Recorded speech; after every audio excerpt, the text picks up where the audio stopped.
భారత రాజ్యాంగ నిర్మాత, మహామేధావి, దళితోద్ధారకుడు, భారతీయ తొలి న్యాయవాది, రాజకీయ నాయకుడు, ఆర్థికవేత్త, సామాజిక సంస్కర్త భీమ్రావ్ రామ్జీ అంబేద్కర్ గారు 1891 ఏప్రిల్ 14న సెంట్రల్ ప్రొవిన్స్లోని సైనిక స్థావరమైన మౌ అనే గ్రామంలో మధ్యప్రదేశ్లో జన్మించారు. తండ్రి రామ్జీ మలోజీ సాక్వాల్, తల్లి భీమాబాయి.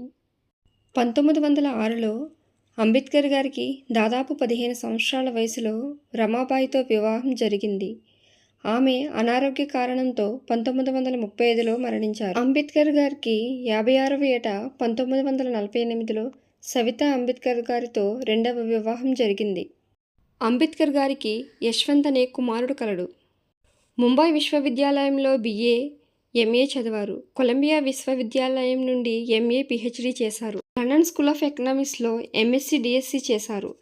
గ్రీన్ ఇన్ బారెట్ లాలో LLD కంప్లీట్ చేశారు. అంబేద్కర్ గారు స్వతంత్ర కార్మిక పార్టీ షెడ్యూల్ కులాల సమైక్య అనే రాజకీయ పార్టీని పెట్టారు. మొదటి న్యాయమంత్రి పదవిలో ఆగస్టు 15, 1947, అక్టోబర్ 6, 1957 వరకు కొనసాగారు.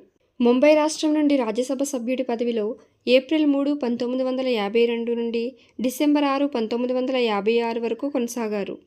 రాజ్యాంగ ముసాయిదీ కమిటీ అధ్యక్షుని పదవిలో ఆగస్టు 29, 1947 నుండి జనవరి 24, 1950 వరకు కొనసాగారు. వైస్రాయ్ కార్యనిర్వహణ మండలిలో కార్యనిర్వహణ మంత్రి పదవిలో జూలై 22, 1942 నుండి అక్టోబర్ 20, 1946 వరకు కొనసాగారు. అంబేద్కర్ గారు 65 సంవత్సరాల వయసులో డిసెంబర్ 6, 1956 సంవత్సరంలో న్యూఢిల్లీలో మరణించారు.